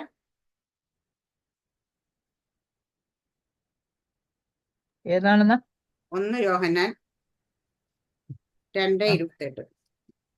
എല്ലാവരും ഈ കാര്യം പറഞ്ഞിട്ടുണ്ടെന്നുണ്ടെങ്കിൽ 2:28. ഇനിയും കുഞ്ഞുങ്ങളെ, അവൻ പ്രത്യക്ഷനാകുമ്പോൾ നാം അവന്റെ സന്നിധിയിൽ ലജ്ജിച്ചു പോകാതെ അവന്റെ പ്രത്യക്ഷതയിൽ നമുക്ക് ധൈര്യം ഉണ്ടാകേണ്ടതിന് അവനിൽ വസിപ്പീൻ. അപ്പം ഇനിയും കുഞ്ഞുങ്ങളെ, അവൻ പ്രത്യക്ഷനാകുമ്പോൾ നാം അവന്റെ സന്നിധി ലജ്ജിച്ചു പോകാതെ. ഹല്ലേലൂയ. അപ്പൊ കർത്താവിന്റെ സന്നിധിയിൽ നമ്മൾ നിൽക്കണം. എങ്ങനെ നിൽക്കണം എന്നറിയാ? തലയൊക്കെ ഉയർത്തി പിടിച്ച് അഭിമാനത്തോടെ നിൽക്കണം. ചെന്ന് നിൽക്കുമ്പോ തലയൊക്കെ കുനിച്ച് ലജ്ജിച്ച് നിൽക്കാൻ ഇടയാകരുത്. അവിടെ ചെന്ന് നിൽക്കുമ്പം എന്തെങ്കിലുമൊക്കെ നല്ലതൊക്കെ ഉണ്ടാകണം കയ്യിൽ. ഹല്ലേലൂയ. അവിടെ പറയുന്നത് അവന്റെ സന്നിധിയിൽ ലജ്ജിച്ചു പോകാതെ അവന്റെ പ്രത്യക്ഷതയിൽ നമുക്ക് ധൈര്യം ഉണ്ടാകേണ്ടത് അവനിൽ വസിപ്പിൻ. അങ്ങനെ നമുക്ക് ജീവിക്കണമെങ്കിൽ എന്ത് വേണം? അവനിൽ വസിക്കണം. ഹല്ലേലൂയ. കർത്താവ് യേശുക്രിസ്തു പറഞ്ഞു എബേഡ് ഇൻ മീ. കർത്താവ് തന്നെ പറഞ്ഞിട്ടുണ്ട്. അപ്പോൾ യോഹന്നാനും പറയുന്നേ, നിങ്ങൾ അവനിൽ വസിക്കണം. ഹല്ലേലൂയ. അപ്പൊ നമ്മൾ എപ്പോഴും എവിടെ കർത്താവ് ദൈവം നമ്മുടെ ദൈവം പലയിടത്ത് പറഞ്ഞിട്ടല്ലേ, യെരൂശലേമിനെ നോക്കിയിട്ട് അവർ എനിക്കോ കോഴി തന്റെ കുഞ്ഞുങ്ങളെ ചിറകടി മറയ്ക്കും പോലെ അവരെ മറയ്ക്കാൻ എനിക്ക് മനസ്സായിരുന്നു, പക്ഷെ അവരോ കേട്ടില്ല, അനുസരിച്ചില്ല, വന്നില്ല. നമ്മളെ നോക്കി അങ്ങനെ പറയാൻ ഇടയാകരുത്. ഹല്ലേലൂയ. കാരണം നമുക്ക് അങ്ങനെ അത്രത്തോളം എക്സ്ക്യൂസ് ഇല്ല. കാരണം വെച്ചാൽ നമ്മുടെ ഉള്ളിൽ കർത്താവ് വന്നിരിക്കുകയാണ്. പരിശുദ്ധാത്മ നമ്മുടെ ഉള്ളിൽ ഇരിക്കുക, നമ്മളോട് ബുദ്ധി വെച്ച് ആലോചന പറഞ്ഞുകൊണ്ടിരിക്കുക ഓരോ സമയം. അപ്പൊ നമ്മൾ അതിനകത്ത് കേൾക്കാതിരുന്നിട്ട് നാളെ ചേർ അയ്യോ കർത്താവ് എനിക്ക് അറിയത്തില്ല എന്ന് പറയാൻ ഒരു വകുപ്പും നമുക്കില്ല. അല്ലെ, അപ്പൊ കർത്താവ് പ്രത്യക്ഷനാകുമെന്നുള്ള കാര്യത്തിൽ ഒരു സംശയം വേണ്ട. പലരും പറയുന്നതൊക്കെ വരുവായിരിക്കും, വരത്തില്ലായിരിക്കും, അല്ലെങ്കിൽ ഹല്ലേലൂയ അവൻ വന്നോ. ഞാൻ പറയാ നമ്മൾ വചനത്തിൽ വായിക്കുന്നത് ഭൂമിയിൽ ആരൊക്കെ മരിച്ചിട്ടുണ്ടോ, അത് അവിശ്വാസിയാണെങ്കിലും ആ കാകള ശബ്ദം കേൾക്കുന്ന സമയത്ത് അല്ലെങ്കിൽ കർത്താവിന്റെ വരവിങ്കിൽ എല്ലാവരും ദൈവത്തിന്റെ മുമ്പിൽ ചെന്ന് നിൽക്കണം. അവനവൻ ചെയ്തതിന് പ്രതിഫലമുണ്ട്. ചിലർ നിത്യ ലജ്ജയ്ക്കാം, ചിലർ നിത്യ സന്തോഷത്തിനായിട്ടും കർത്താവിന് മുമ്പ് നിൽക്കണം. അപ്പം എല്ലാവരും, ഇപ്പൊ ജാതിയാണോ, പെന്തക്കോസ്താണോ, വിശ്വാസിയാണോ, അവിശ്വാസിനൊന്നൊന്നുമില്ല, എല്ലാവരും കർത്താവിന്റെ മുമ്പ് നിൽക്കണം. പലരും പറയും അതൊന്നും ഇല്ല, മരണം ഈ ജീവിതം ഇവിടെ മാത്രമേ ഉള്ളൂ, ഇവിടെ കൊണ്ടങ്ങ് തീരും എന്ന് പറയും. പക്ഷേ നമ്മൾ എല്ലാവരും പ്രതിഫലം വാങ്ങാനായിട്ട് ചെന്ന് നിൽക്കണം. അവിടെ ചെന്ന് നിൽക്കുമ്പം ലജ്ജിച്ച് തലകുനിച്ചല്ല നിൽക്കേണ്ടുന്നത്. ആമേൻ, സ്തോത്രം, ഹല്ലേലൂയ. അപ്പൊ അവിടേക്ക് ചെല്ലുമ്പോൾ നമ്മുടെ ജീവിതത്തിൽ ഞാൻ പറയാം ഇപ്പൊ എന്താ സംഭവിക്കുന്നറിയോ, ഇതിനകത്ത് നമ്മൾ ആദ്യം പറഞ്ഞത് നമ്മുടെ ചിന്തകൾ, ഉപജീവന ചിന്തകൾ ആകുലതയ്ക്ക് കാരണം നമ്മൾ അത് പലവിധ ചിന്ത നമ്മുടെ ഉള്ളിൽ വരുന്നുണ്ട്. ഈ പലവിധ ചിന്ത നമ്മുടെ ഉള്ളിൽ വരുന്നതുകൊണ്ട് എന്താ വെച്ച് കഴിഞ്ഞാൽ കർത്താവ് നമ്മളെ ഏൽപ്പിച്ച വേല നമുക്ക് ചെയ്യാൻ പറ്റത്തില്ല. അപ്പൊ അവിടെ ചെന്നേക്കുമ്പോൾ നമ്മളൊക്കെ ചിലപ്പം പെർഫെക്റ്റ് ആയിട്ടൊക്കെ ജീവിച്ചെന്ന്, പക്ഷേ അവിടെ ചെന്ന് കർത്താവ് നമ്മളോട് ഓരോരുത്തരും ഭൂമിയിൽ പോയിട്ട് എന്താ നമ്മൾ നേടിയെന്ന് ചോദിച്ചാല് അപ്പൊ നമ്മള് ലജ്ജിച്ച് തലകുനിച്ച് നിൽക്കേണ്ടി വരും. കാരണം എന്താ പറയാ, നമുക്ക് നമ്മുടെ വിഷയങ്ങൾ കഴിഞ്ഞിട്ട് വേണ്ടേ മറ്റുള്ളവരൊന്ന് വിടുവിക്കാനായിട്ട്, നമ്മുടെ വിഷയങ്ങളൊന്ന് തീർത്തിട്ട് വേണ്ടേ മറ്റുള്ള കാര്യത്തിനൊന്ന് പോകാനായിട്ട്. ഹല്ലേലൂയ. എന്നും നമുക്ക് വിഷയമാണെങ്കിൽ നമുക്ക് ഒരിക്കലും മറ്റുള്ളവന്റെ വിഷയങ്ങളിലേക്ക് എൻ്റർ ചെയ്യാൻ പറ്റുന്നില്ല. അല്ലെങ്കിൽ അവർക്കൊരു ആശ്വാസമായി മാറാൻ പറ്റുന്നില്ല, ഒരിടത്തേക്ക് പോകാൻ പറ്റുന്നില്ല, ദൈവം ഏൽപ്പിച്ച വേല നമുക്ക് ചെയ്യാൻ പറ്റുന്നില്ല എന്നുള്ള അവസ്ഥയിലേക്ക് നമുക്ക് വരും. ഹല്ലേലൂയ. എല്ലാവർക്കും ആഗ്രഹമുണ്ട് ദൈവത്തിന് വേണ്ടി അധികമായി പ്രയോജനപ്പെടണം, അനേക ആത്മാക്കളെ നേടണം, ദൈവരാജ്യത്തിന് വേണ്ടി എന്താ പറയാ പോകണം, എല്ലാം ഉണ്ട്. പക്ഷേ എത്ര പേർക്ക് ഇറങ്ങി അതുപോലെ പോകാൻ പറ്റുന്നുണ്ട്? എന്താ കാരണം എന്ന് വെച്ചാൽ നമ്മൾ ഇങ്ങനെ കുടുങ്ങിക്കിടക്കുക. ഫ്രീ ആയിട്ട് സ്വാതന്ത്ര്യമായിട്ട് നമുക്ക് നമ്മുടെ കേരളത്തിലാണെങ്കിൽ സത്യം പറയും ഇപ്പൊ ഒരു കൂട്ടം സഹോദരിമാരുടെ ഒരു സംഘമുണ്ട്, കണ്ടിട്ടാണ് സർവസ്ത്രമൊക്കെ കണ്ടിട്ടുണ്ടോ? പലയിടത്തും അവർ നോർത്ത് ഇന്ത്യയിലും എല്ലായിടും ഒത്തിരി സ്ഥലങ്ങളിലൊക്കെ അവർ ഒരുമിച്ചൊരു കൂട്ടത്തോടുകൂടി പോകുന്നു. ഹല്ലേലൂയ. അവര് ശുശ്രൂഷിക്കുന്നു, അവർ ചില ഗ്രാമങ്ങളിലൊക്കെ ചെല്ലുന്ന അനേകരെ വിടുവിക്കുന്നൊക്കെ. ഹല്ലേലൂയ. അപ്പൊ ഇതൊക്കെ എന്ന് വെച്ച് കഴിഞ്ഞാൽ അവർക്ക് എല്ലാവരോടും ഒരു തീരുമാനം, അവരെല്ലാവരും പോകുന്നു. പക്ഷെ നമ്മളിൽ ആരോടെങ്കിലും പറഞ്ഞു കഴിഞ്ഞപ്പോൾ അയ്യോ എനിക്ക് മക്കള്, കൊച്ചുമക്കള്, വീട്ടിലെ ഉത്തരവാദിത്തങ്ങള്, ഹല്ലേലൂയ, അല്ലെങ്കിൽ ഹസ്ബൻഡ്, അങ്ങനെ 100 കാര്യങ്ങൾ പറഞ്ഞിട്ട് നമുക്ക് ഇറങ്ങിപ്പോകാൻ പറ്റുന്നില്ല, ഇല്ലേ? കാരണം എന്താ, നമ്മളിവിടെ പലവിധ വിഷയങ്ങൾ ഇങ്ങനെ കുടുങ്ങിക്കിടക്കുകയാണ്. അന്ന് പണ്ടത്തെ കാലത്തും അല്ലെങ്കിൽ ഇതൊക്കെ ഇവർക്ക് എല്ലാവർക്കും ഉണ്ടായിരുന്നു. നമ്മൾ വായിക്കും പത്രോസിന് മാത്രം അമ്മായിമ്മ ഉണ്ടായിരുന്നതൊക്കെ എഴുതിയിട്ടുണ്ടായിരുന്നു. കാരണം വെച്ചാൽ അവര് പത്രോസ് ബാക്കിയുള്ളവരൊക്കെ ചെറിയ പയ്യന്മാരൊക്കെയാണ് കർത്താവിന് കൂടെ നടക്കുന്നത്. പക്ഷെ പിന്നീട് അവർക്കൊരു കുടുംബം ഉണ്ടായി കാണത്തില്ലേ? അപ്പൊ കുടുംബമുള്ള പലരും ഭാര്യയും ഭർത്താവും കൂടെ ഒരുമിച്ച് ശുശ്രൂഷയിലേക്ക് വന്നതും ഒരുമിച്ച് അപ്പോസ്തല പ്രവൃത്തികൾ വായിക്കുന്ന സമയത്ത് ഒരുമിച്ച് അവരെ വലിച്ചഴിച്ച് ജയിലിലേക്ക് കൊണ്ടുപോയതും പീഡ അനുഭവിച്ചതും ഒക്കെ എഴുതിയിട്ടുണ്ട്. ഭാര്യ ഭർത്താക്കന്മാരെല്ലാം കൂടെ കാലുകൾ കൊണ്ട് വെച്ചിട്ടുണ്ടെന്നുള്ളതിന്റെ തെളിവാണ് അനന്യാസും സഫീറയൊക്കെ നമ്മൾ വായിക്കുമ്പോൾ. ഹല്ലേലൂയ. അപ്പൊ അന്ന് ഇതൊക്കെ ഉണ്ടായിരുന്നു. അപ്പൊ അവരിതൊക്കെ ചിന്തിച്ച് അതിനെയൊക്കെ പിടിച്ചുകൊണ്ടിരുന്നെങ്കിൽ ഇന്ന് നമുക്ക് ഈ സുവിശേഷം നമ്മുടെ കയ്യിൽ എത്തത്തില്ലായിരുന്നു. ഈ ബൈബിൾ നമ്മുടെ കയ്യിലേക്ക് എത്താൻ വേണ്ടി തന്നെ എത്ര പേര് രക്തം ചൊരിഞ്ഞതാണ്. നമ്മൾ അഭിമാനത്തോടെ എടുത്ത് കൈ പിടിച്ച്, അല്ലെങ്കിൽ ഇത്ര സിമ്പിളായിട്ട് നമുക്ക് കിട്ടിയപ്പോൾ ഇതിന്റെ വില അറിയാതെ നമ്മൾ പലപ്പോഴും ഇത് ഉപയോഗിക്കാതെ മര്യാദയ്ക്ക് വായിക്കാതെ വെച്ചിരിക്കുമ്പം ഇതിന്റെ പിന്നിൽ എത്ര പേര് അതിന് രക്തം കൊടുത്തതാണെന്ന് ആലോചിച്ചിട്ടുണ്ട്. കഴിഞ്ഞ ദിവസം ഞാൻ മെസ്സേജ് ഹെഡിങ് മാത്രമേ കണ്ടുള്ളൂ. അതിങ്ങനെ ഒരു സഹോദരിയുടെ മെസ്സേജ് അവർ പറയുന്നത് നമ്മുടെ കേരളത്തിൽ ഇനി സഭകൾ ഉണ്ടാകുമോ? കുറച്ച് നാളോടെ കഴിയുമ്പോൾ സഭകൾ ഉണ്ടായിരുന്നു. പണ്ടൊരിക്കൽ സാംപാസ്റ്റി മെസ്സേജ് തന്നെ പറഞ്ഞത്. കാരണം വെച്ചാൽ ഒരു 10 വർഷം കൂടെ കഴിയുമ്പോൾ ഇവിടെ ആരെങ്കിലും യുവാക്കളോ യുവതികളൊക്കെ ഉണ്ടാകുമോ? കാരണം ഇന്ന് തലമുറയെല്ലാം വിദേശത്ത് പോയി പഠിക്കുകയാണ്. എൻ്റെ തലമുറ ഉൾപ്പെടെ എല്ലാവരും വിദേശത്ത് പോയി പഠിക്കുന്നവരാ. വിദേശത്ത് പോയി പഠിക്കുന്ന സാറാമസ്റ്റർ 3 മക്കളും വിദേശത്ത് സെറ്റിൽ ആയിരിക്കുന്നവരാ. ഹലമറ സിസ്റ്റർ ഒരു മകള് വിദേശത്ത്, ജോളി ആന്റിയുടെ മകൾ, മറ്റേ ജോളി നമ്മുടെ ഇവിടെ ഇരിക്കുന്ന എല്ലാവരുടെയും മക്കള് അല്ലല്ലേ, അപ്പൊ ബിജി സിസ്റ്റർ എല്ലാവരുടെയും മക്കൾ വിദേശത്ത് പോയി പഠിക്കുകയും വിദേശത്ത് സെറ്റിലാകുകയും ചെയ്യുക. അപ്പൊ ഇന്ത്യയിൽ അല്ലെങ്കിൽ കേരളത്തിൽ വരും കാലത്ത് കുറച്ച് അപ്പൂപ്പനും അമ്മൂമ്മയും അല്ലാതെ വേറെ ആരെങ്കിലും ഉണ്ടാകുമോ സഭയിൽ എന്നൊക്കെ അന്ന് പാസ്റ്റർ ചോദിച്ചത്. ചിന്തിക്കേണ്ട ഒരു വിഷയമാണ്. ആരുടെ കയ്യിലേക്ക് എന്റെ കയ്യിൽ തന്നിരിക്കുന്ന ഈ ശുശ്രൂഷയെ ഞാൻ ആരുടെ കയ്യിലേക്ക് ഏൽപ്പിക്കും? ഇന്ന് അതിന് താല്പര്യമുള്ള കുഞ്ഞുങ്ങളുണ്ടോ? കാരണം ഇന്നത്തെ കുഞ്ഞുങ്ങളെ എല്ലാം നമുക്കറിയാം, ടെക്നോളജിയിൽ അവർ നിൽക്കുന്നത്. ഹല്ലേലൂയ. അവരെയൊക്കെ ശുശ്രൂഷ ഏൽപ്പിച്ചു കഴിഞ്ഞാൽ അത് ഏൽക്കാൻ മനസ്സുള്ള എത്ര കുഞ്ഞുങ്ങളുണ്ടെന്ന്.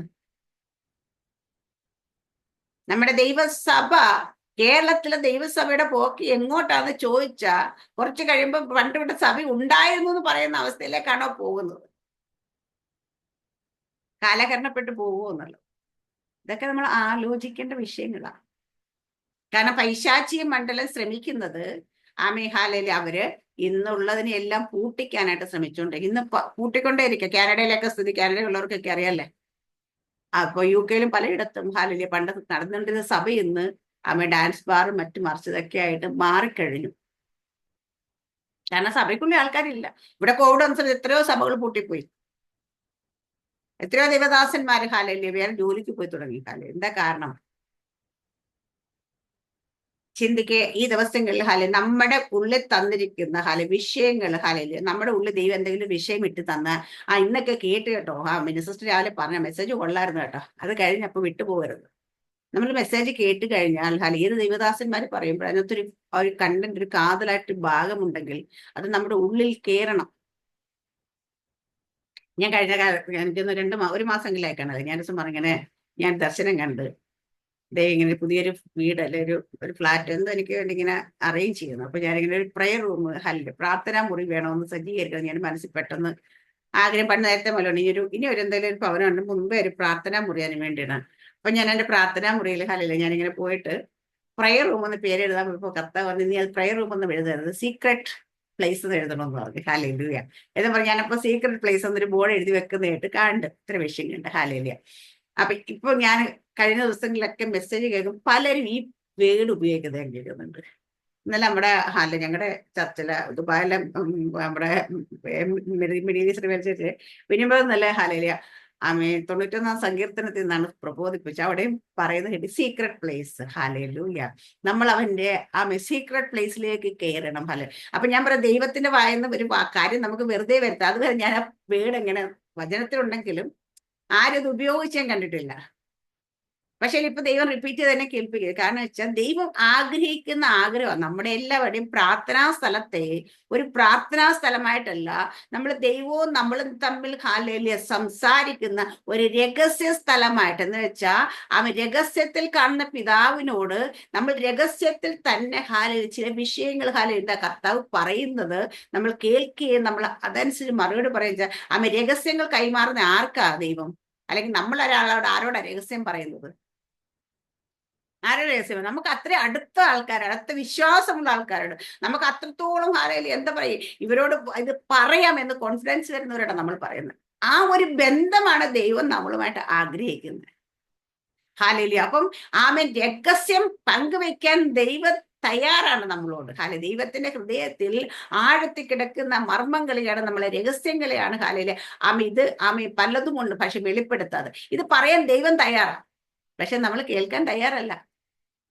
ഈ ദിവസങ്ങളിൽ അതാ പറയുന്നത്. അപ്പൊ അവനിൽ നമ്മൾ വസിച്ചാൽ, അവന്റെ ചിറകിന്റെ കീഴിലേക്ക് ചെന്നിരുന്നാൽ അവന്റെ ആഗ്രഹിക്കുന്ന സ്ഥലത്തേക്ക് നമ്മൾ ആ സാന്നിധ്യത്തിൽ നമ്മൾ ആയിരുന്നു കഴിഞ്ഞാൽ ചിലതൊക്കെ ദൈവം നമുക്ക് തരും. ആർക്കും കൊടുക്കാത്ത, ആരോടും പറയാത്ത ചില രഹസ്യങ്ങളൊക്കെ. അങ്ങനെ കേൾക്കണമെന്ന് ആഗ്രഹമുള്ളവർ എത്ര പേരുണ്ട് ഇതിനകത്ത്? ഹല്ലേലൂയ. ആഗ്രഹമുള്ളവർക്കാണ് ദൈവം കൊടുക്കുന്നത്. ഹല്ലേലൂയ. ചോദിക്കുന്നവർക്കാണ് ദൈവം കൊടുക്കുന്നത്, വാഞ്ചിക്കുന്നവർക്ക് ദൈവം കൊടുക്കുന്നത്, ദാഹിക്കുന്നവർക്ക് ദൈവം കൊടുക്കുന്നത്. ദൈവം കൃത്യമായിട്ട് പറഞ്ഞിട്ടുണ്ട്. അവർക്ക് കിട്ടി, ഇവർക്ക് കിട്ടി, എനിക്ക് കിട്ടിയില്ല എന്ന് പറയരുത്. കാരണം നിനക്ക് വേണമെങ്കിൽ ദൈവം തരാൻ റെഡിയാണ്. പക്ഷേ നമ്മുടെ ഉള്ളിൽ ഹാലയിലെ ഈ ആഗ്രഹം വേണം. ഹാലൂയ. നമ്മുടെ കർത്താവ് ഹാലയിലെ നമ്മൾ പലപ്പോഴും ചിന്തിക്കും ഹാലേ, നമ്മുടെ ബുദ്ധിക്ക് ചിന്തിക്കാൻ കഴിയാത്ത നമ്മുടെ ബുദ്ധിക്ക് സാധിക്കാൻ കഴിയുന്ന പലതും ദൈവം നമ്മുടെ ജീവിതത്തിൽ സാധിപ്പിച്ചു തരുന്നുണ്ട്. നന്ദിയുള്ളവരാണ് നമ്മൾ. കഴിഞ്ഞ ആഴ്ച നമ്മുടെ ഉപവാസ പ്രാർത്ഥന സൂചിപ്പിച്ച മെസ്സേജ്, നന്ദിയുള്ളവരാണോ നമ്മൾ. ഹല്ലേലൂയ. കാരണം ദൈവം നമുക്ക് ചെയ്ത ഉപകാരങ്ങൾ ഓർത്തുന്ന നന്ദി പറയുന്ന എത്ര പേരുണ്ട് നമ്മുടെ കൂട്ടത്തിൽ? അതിനൊന്നും നമുക്ക് ചോദിക്കാതെ ദൈവം തന്നെ എന്തൊക്കെയോ ഉണ്ട് നമുക്ക്. അല്ലാതെ എന്തെങ്കിലും നന്ദി പറയുന്നുണ്ടോ നമ്മൾ? ഇല്ല. ആകെപ്പാട് നമ്മൾ സാക്ഷ്യം പറയും. എന്താണെന്നറിയാ, കിട്ടേണ്ട സമയത്ത് കിട്ടാതിരുന്നിട്ട് കുറെ പ്രാർത്ഥിച്ച് കരഞ്ഞിട്ടൊക്കെ എന്തെങ്കിലും കാര്യം കേട്ടാ, കർത്താവോ ഞാൻ 10 വർഷമായിട്ട് എനിക്ക് കല്യാണം കഴിച്ച കൊച്ചുണ്ടായിരുന്നില്ല കേട്ടോ, ഹാലേ ദൈവം പ്രാർത്ഥിച്ച് എനിക്ക് കുഞ്ഞിനെ തന്ന ദൈവം, ഹാലേ ദൈവനാമം മഹത്വപ്പെട്ടെ എന്ന് പറയും. അതേ സമയത്ത് കല്യാണം കഴിച്ച് 1 വർഷമാകുമ്പോൾ എനിക്ക് തലമുറയെ തന്ന ആരെങ്കിലും പോയിട്ട് എനിക്ക് ദൈവം ഒരു കുഞ്ഞിനെ തന്ന മഹത്വം പറയുന്നുണ്ടോ? സാക്ഷ്യം പറയുന്നുണ്ടോ? ഇല്ല. കാരണം ചോദിക്കാതെ ഇരുന്നതിനൊന്നൊരു വിലയില്ലാത്ത രീതിയാണ് നമ്മൾ. കാരണം നമുക്ക് ദിവസം തോറും ദിനം തോറും ദൈവത്തോട് നന്ദി പറയാനായിട്ട് എന്തോരം വിഷയങ്ങൾ നമ്മുടെ ജീവിതത്തിലുണ്ട്. പറയാറുണ്ടോ? അല്ലെ, ഇല്ല. ഹല ഇവിടെ യോഹന്നാൻ പറഞ്ഞത് കൂടാതെ അടുത്ത പത്രോസ് പറയുന്നുണ്ട് 5-ാം അധ്യായത്തിന്റെ 1 പീറ്റർ 1 പീറ്റർ 5:8. പത്രോസ് എന്താ പറയുന്നത്? ഞാൻ 1 പീറ്റർ 5:8. നിർബന്ധരായിരിപ്പീൻ, ഉണർന്നിരിപ്പീൻ. നിങ്ങളുടെ പ്രതിയോഗിയായ പിശാച് അലർന്ന സിംഹം എന്ന പോലെ ആരെ വിഴുങ്ങേണ്ടുന്നു എന്ന് തിരിഞ്ഞ് ചുറ്റി നടക്കുന്നു. ആമേൻ. ഹല്ലേലൂയ. പറഞ്ഞ് ഉണർന്നിരിപ്പിൻ, നിർമ്മതരായിരിപ്പിൻ. നിങ്ങളുടെ പ്രതിയോഗിയായ പിശാച്. നമുക്കൊരൊറ്റ പ്രതിയോഗിയുള്ളൂ കേട്ടോ, അത് പിശാചാണ്. നമ്മുടെ ലിസ്റ്റിൽ എഴുതി ഒത്തിരി പ്രതിയോഗികളുണ്ടാകും. ഹല്ലേലൂയ. കാരണം നമുക്ക് അവര് പ്രതിയോ ഇവര് പ്രതിയോ, ആ സഭയിലെ പാസ് പ്രതിയോ, അല്ലെങ്കിൽ ഇവര് ഇന്നാൾ പ്രതിയോ, ഇതൊക്കെയാണ്. പക്ഷേ ഇവിടെ എടുത്തെഴുതിയിട്ട് അപ്പോസ്തലൻ ഹാലേ നിങ്ങളുടെ പ്രതിയോഗിയായ പിശാച്. നമുക്കൊരൊറ്റ വ്യക്തിയെ നമുക്ക് ശത്രുവായിട്ടുള്ളൂ നമ്മുടെ ആത്മീയ ജീവിതത്തിൽ പറയാനുണ്ടെങ്കിൽ അവിടെ എന്താ പറയുക, പ്രതിയോഗിയ പിശാച് ആരെ വിഴുങ്ങേണ്ടെന്ന് അറിയേണ്ട ഊടാടി സഞ്ചരിച്ചുകൊണ്ടിരിക്കുന്നു. ഹല്ലേലൂയ. അലറുന്ന സിംഹം എന്ന പോലെ ആര് വിഴുങ്ങേണ്ടെന്ന് അറിയി ചുറ്റി നടക്കുന്നു. അപ്പൊ ഇവിടെ പിശാച് എപ്പോഴാണ് നമ്മളെ വിഴുങ്ങാൻ കിട്ടുന്നതെന്ന് വിചാരിച്ച് ചുറ്റും നടക്കുക. അതുകൊണ്ട് നിങ്ങൾ ഉണർന്നിരിക്കണം, നിർമ്മതരായിരിക്കണം. ഹല്ലേലൂയ. നമ്മൾ പലപ്പോഴും കാണാറുണ്ട് നമ്മുടെ ഈ പ്രാർത്ഥന ഗ്രൂപ്പിരിക്കുന്നത് പലർക്കും അറിയാം. അവരുടെ തലമുറയുടെ അവരുടെ ജീവിതത്തിലൊക്കെ ഈ പിശാച് വെക്കുന്ന പദ്ധതികൾ നമ്മുടെ പ്രാർത്ഥനയിൽ നേരത്തെ ദൈവം വെളിപ്പെടുത്തും. നമ്മുടെ ബീന സിസ്റ്റം ജോയിൻ ചെയ്തില്ലേ? ഉണ്ടോ? അപ്പം പിശാച് ഇങ്ങനെ വെളിപ്പെടുത്തും. പിശാചിന്റെ പദ്ധതി ദൈവം വെളിപ്പെടുത്താറുണ്ട്. കാരണം വെച്ചാ ഇത് പിശാച് വെച്ച പദ്ധതിയാണ്. ഇത് വെളിപ്പെടുമ്പോ എന്താ വിഷയം എന്ന് വെച്ചാൽ, പിശാചിനെ നേരത്തെ എപ്പോഴും ഞാൻ മെസ്സേജ് പറയും, പിശാച് എപ്പോഴും അവനെപ്പോഴും ഇരുട്ടിന്റെ മറ പറ്റിയ കാര്യങ്ങൾ ചെയ്യാൻ പറ്റത്തുള്ളൂ.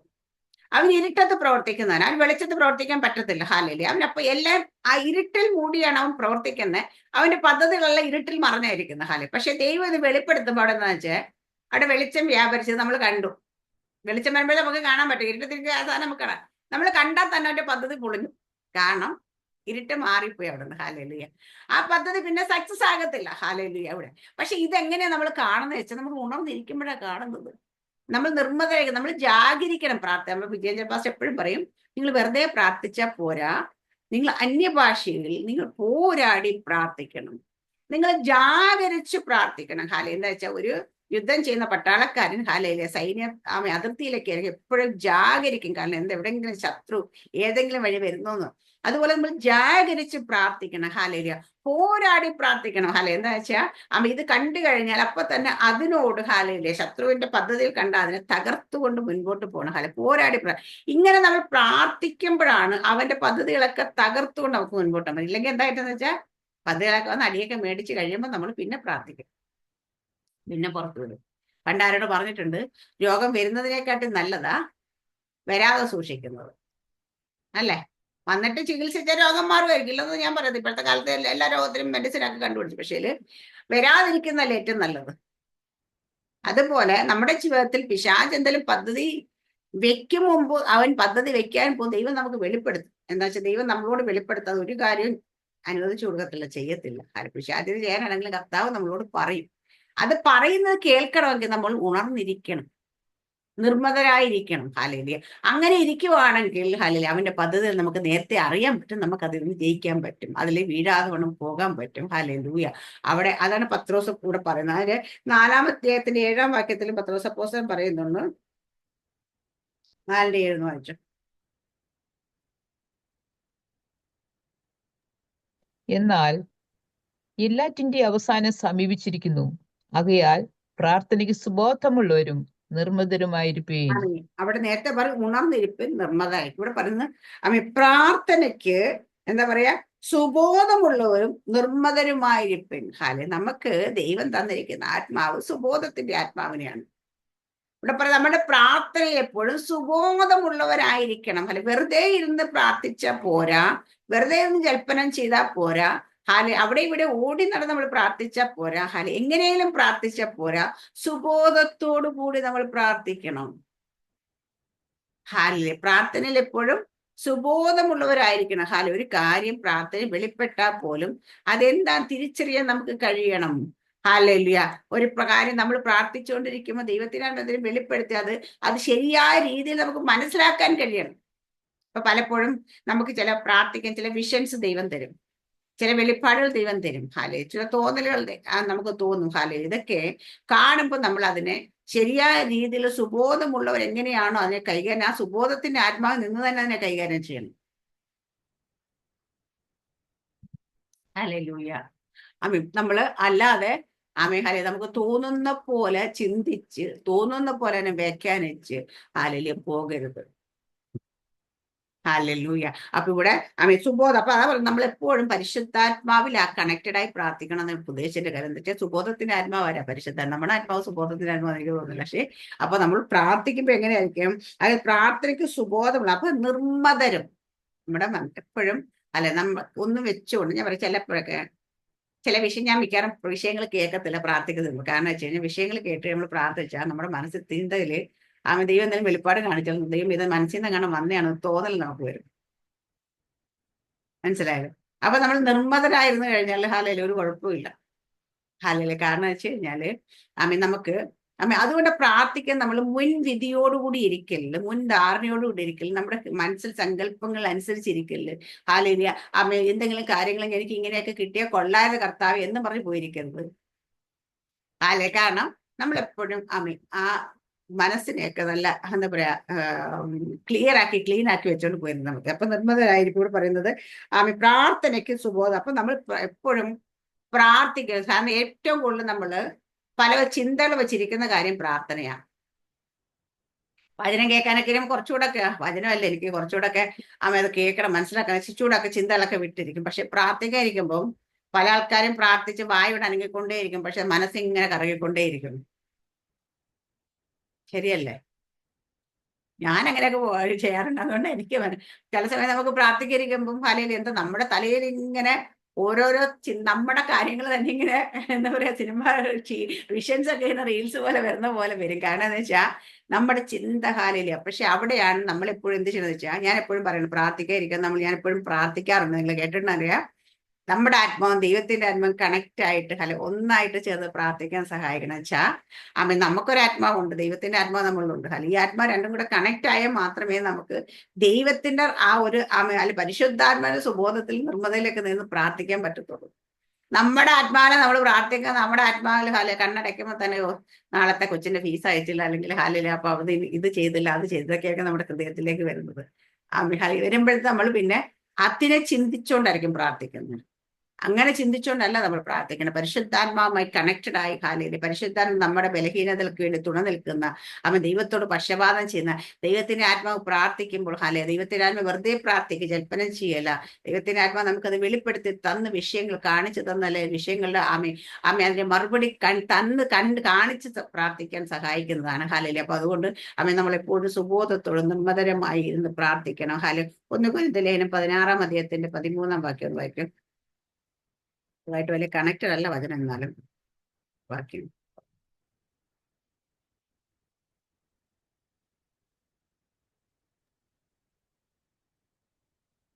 ഉണർന്നിരിപ്പേൻ, വിശ്വാസത്തിൽ നിലനിൽപ്പേൻ, പുരുഷത്വം കാണിപ്പേൻ, ശക്തിപ്പെടുവേൻ. നിങ്ങൾ ചെയ്യുന്നതെല്ലാം സ്നേഹത്തിൽ ചെയ്യുവീൻ. ആമേൻ, സ്തോത്രം. അപ്പൊ ഇവിടെയും പറയുന്നത് എല്ലായിടത്തും എഴുതേക്കുന്ന ഒരു വാക്കുണ്ടെന്ന്, അത് ഉണർന്നിരിപ്പിൻ. ഉണർന്നിരിപ്പിൻ. നമ്മളെല്ലാം ഉറങ്ങിയിട്ടാണ് പ്രാർത്ഥിക്കുന്നത്? ആണോ? ഈ കൂട്ടത്തിൽ എത്ര പേര് ഇപ്പൊ ഉറങ്ങുന്നുണ്ട് പ്രാർത്ഥിക്കുന്നു? എല്ലാവരും ഉണർന്നായിരിക്കുന്നത്. പക്ഷെ ഇവിടെ എല്ലാവരും എടുത്തെഴുതണം ഉണർന്നിരിപ്പിനെന്ന്. ഇവിടെ പറയുന്നത് ഉണർന്നിരിപ്പിൻ, വിശ്വാസം നിലനിൽപ്പിൻ, പുരുഷത്വം കാഴ്പ്പിൻ, ശക്തിപ്പെടുവിൻ, നിങ്ങൾ ചെയ്തതെല്ലാം സ്നേഹത്തിൽ ചെയ്യും. ഹല്ലേലൂയ. അപ്പൊ എല്ലായിടത്തും റിപ്പീറ്റ് ചെയ്ത് എഴുതിയേക്കുന്ന വാക്യമാണ് ഉണർന്നിരിപ്പിൻ എന്ന് വെച്ചാ നമ്മുടെ ഈ ജഡത്തിൽ ഉണർവിനെ കുറിച്ചല്ല ഈ പറഞ്ഞിരിക്കുന്നത്. നമ്മൾ ആത്മാവിൽ എപ്പോഴും ഉണർന്നിരിക്കണം. നമ്മുടെ അകത്തെ മനുഷ്യൻ എപ്പോഴും ഉണർന്നിരിക്കണം. ഹല അകത്തെ മനുഷ്യനിലൂടെയാണ് നമ്മൾ പ്രാർത്ഥിക്കുന്നത്. അകത്തെ മനുഷ്യനെ ശക്തിപ്പെടണം, അകത്തെ മനുഷ്യനെ ബലപ്പെടേണ്ട, അകത്തെ മനുഷ്യന് പോരാടേണ്ടുന്നത്. ഹാലയിൽ നമ്മുടെ പുറമേ ഉള്ള മനുഷ്യന് ഇവിടെ വലിയ പണിയൊന്നുമില്ല. അകമേ ഉള്ള മനുഷ്യനാണ് ഹാലയിൽ ആത്മീയ ജീവിതത്തിൽ ഹാലയിൽ നമ്മളെ ശക്തിപ്പെടുത്തുന്ന, ബലപ്പെടുത്തുന്ന, പോരാടുന്നത്. ഹാലയിൽ അമ്മ പ്രാർത്ഥിക്കുന്ന എല്ലാം ചെയ്യേണ്ട അകത്തെ മനുഷ്യൻ. അപ്പൊ അകത്തെ മനുഷ്യൻ, നമ്മുടെ പുറമേ ഉള്ള ജഡം ഉണർന്നിരുന്നത് കൊണ്ട് കാര്യമില്ല. ആത്മാവ് ഒരുക്കമുള്ളതല്ലെങ്കിൽ പോയി. അപ്പൊ നമ്മൾ എപ്പോഴും ആത്മീയരാണ് നമ്മൾ. ഹല അതുകൊണ്ട് ആത്മാവിൽ ബൈ സ്പിരിറ്റ് നമ്മൾ എപ്പോഴും ഉണർന്നിരിക്കണം. നമുക്ക് നമ്മുടെ ഈ കണ്ണുകൊണ്ട്, പുറമേയുള്ള കണ്ണുകൊണ്ട് കാണുന്നത് കൊണ്ട് കാര്യമില്ല. അകത്തെയുള്ള കണ്ണ് തുറക്കണം. നമുക്ക് അകത്തെയുള്ള കണ്ണുകൊണ്ട് കാണണം നമ്മൾ. അപ്പൊ നമ്മൾ പോരാടണം, ജാഗരിക്കണം, നിർമ്മതരായിരിക്കണം, സുബോധമുള്ളവർ. ഇതെല്ലാം ഉദ്ദേശിക്കുന്നത് നമ്മളെ കുറിച്ച്, നമ്മുടെ ജഡ മനുഷ്യനെ കുറിച്ചല്ല, ആത്മ മനുഷ്യനെ കുറിച്ചാണ്. ഹല്ലേലൂയ. അപ്പൊ നമ്മുടെ ജഡം എത്ര ബലഹീനമാണെങ്കിലും ആത്മാവ് ഒരുക്കമുള്ളതായി കഴിഞ്ഞ് നമുക്ക് ജയത്തോട് മുൻപോട്ട് പോകാൻ പറ്റും. ജഡപ്രകാരം നോക്കിക്കഴിഞ്ഞാൽ നമ്മുടെ പൗലോസ് അപ്പോസ്തലനെ കുറിച്ച് പലരും പറയുന്നുണ്ട്, ശരീരം എന്ന് പറയാൻ പോലും പറ്റത്തില്ല, ഒരു അസ്ഥി കൂടമായിരുന്നു. ഹാലയിലെ ശരീരത്തിന് മുഴുവൻ മുറിവുകളായിരുന്നു. ശരീരം മുഴുവൻ ഹാലയിലെ ആമി അങ്ങനെ പലവിധ വിഷയങ്ങളായിരുന്നു. എന്ന് വെച്ചാൽ ചാട്ടവാറടി ഹല്ലയിലെ 5 പ്രാവശ്യം കൊണ്ട മനുഷ്യനാണ്. അപ്പൊ ആ ശരീരത്തിൽ മാംസം പോലും ഇല്ലായിരുന്ന പറഞ്ഞത്. അതുപോലെ ഹാലയിലെ എന്നൊക്കെ. പക്ഷേ അദ്ദേഹത്തിന്റെ ലേഖനങ്ങൾ വായിക്കും നമുക്കറിയാം അദ്ദേഹത്തിന്റെ അകത്തെ മനുഷ്യൻ എത്ര ശക്തനായിരുന്നു, എത്ര കരുത്തനായിരുന്നു. ഹല്ലേലൂയ. അദ്ദേഹത്തിനെ തോൽപ്പിക്കാനായിട്ട് ഈ ലോകത്തിലെ ഏതൊക്കെ അന്ധകാര മണ്ഡലങ്ങളൊക്കെ പിശാച് സുല്ല് പറഞ്ഞിട്ടുള്ളത് മിക്കവാറും നമ്മൾ പറയണമെങ്കിൽ പുള്ളിയുടേതായിരിക്കും. അല്ലേ? ഇനി എന്തോന്ന് കാണിച്ച് ഈ മനുഷ്യനെ ഒന്ന് തളർത്താൻ പറ്റുമെന്ന് വിചാരിച്ചിട്ടുണ്ടാവും. കാരണം അകത്തിട്ടാല് പ്രശ്നം, പുറത്തു വന്നാലും പ്രശ്നം. ഹല്ലേലൂയ. എന്ന് വെച്ചാൽ ഒരു തരത്തിലും അടയ്ക്കാൻ പറ്റത്തില്ലായിരുന്നു. അദ്ദേഹത്തിന് നാവിനെ ബന്ധിക്കാൻ പറ്റത്തില്ലായിരുന്നു. അദ്ദേഹത്തെ അതുപോലെ അകത്ത മനുഷ്യ ശക്തനായി കഴിഞ്ഞ എങ്ങനെയാണ്? അപ്പൊ ഇവിടെ പറയുന്നത് ഹല്ലേലൂയ ഉണർന്നിപ്പ വിശ്വാസത്തിൽ നിലനിൽപ്പ. നമ്മുടെ ഏറ്റവും വലിയ കാര്യമാണ് വിശ്വാസം. നമ്മുടെ എല്ലാം പ്രശ്നം നമുക്ക് കർത്താവിനെ വിശ്വാസമാണ്. നമ്മൾ വിശ്വാസികൾ എന്ന പേര് പറയുമ്പോൾ കർത്താവിന് വിശ്വാസമില്ലാത്തൊരു കൂട്ടം നമ്മൾ തന്നെയാണ്.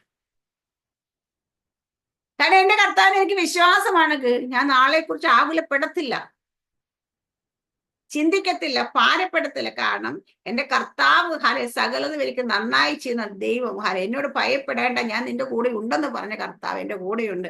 എന്റെ കർത്താവ് എന്റെ ജീവിതത്തിൽ ഒന്നും വരുത്തില്ല എന്ന് നമുക്ക് ഉറപ്പുണ്ട്. ആ വിശ്വാസം നമ്മളുണ്ടെങ്കിൽ നമ്മൾ നല്ല ധൈര്യത്തോടു കൂടി ഇരിക്കും എന്ത് വിഷയം നമ്മുടെ ജീവിതത്തിൽ വന്നാൽ.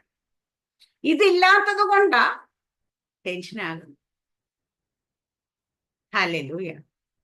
ഇത് നിങ്ങൾ ശരിക്കും ചിന്തിച്ചു നോക്കണം. അപ്പൊ നാളെ ഇപ്പൊ എക്സാം ഫേസ് ചെയ്യാൻ പോകുന്ന കുഞ്ഞുങ്ങളും എക്സാമിനെ കുറിച്ച് ചിന്ത വരുന്നുണ്ടോ, വിഷമം വരുന്നുണ്ട് അവർക്ക് വിശ്വാസമില്ല. എന്താ? അവർ പഠിച്ചതിൽ അവർക്ക് വിശ്വാസമില്ല, അവരെ കഴിവിൽ അവർക്ക് വിശ്വാസമില്ല, അവരുടെ ദൈവത്തിൽ അവർക്ക് വിശ്വാസമില്ല. കർത്താവ് എന്റെ കൂടെയുണ്ട്, കർത്താവ് എന്നോട് പറഞ്ഞിട്ടുണ്ട് എനിക്ക് എന്നെ നന്നായി എനിക്ക് നല്ല വിജയം തരുമെന്ന് പറഞ്ഞിട്ടുണ്ടെങ്കിൽ എന്റെ യേശുപ്പയ്ക്ക് പറ്റാത്ത ഒന്നുമില്ല.